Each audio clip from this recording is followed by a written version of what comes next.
মানুষ নিজের জীবনে সবকিছু লাভ করতে পারেন।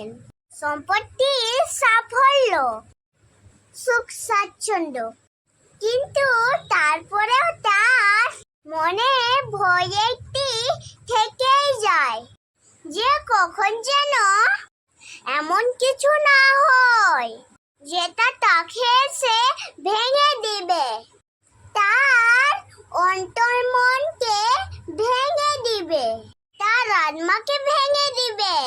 কিন্তু সত্যি কথা বলতে কিছু ভাঙলেও তাতে ভয় পাওয়ার কোনো প্রয়োজন নেই।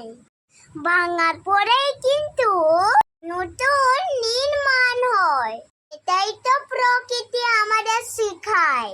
এই দেখুন না, যখন এই মেঘ বিভাজিত হয়, ভেঙে পড়ে, তবেই তো বর্ষা আসে। বর্ষার পরে এই মাটির সিঞ্চন হয়।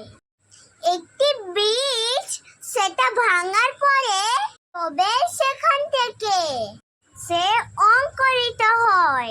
তাই ভেঙে পড়ার কথা শুনে ভেঙে পড়বেন না।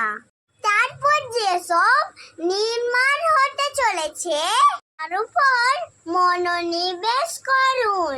আর হ্যাঁ, সংসারে এমন কিছু থাকে যা ভাঙবেন না, তাহলে সেটা হলো বিশ্বাস।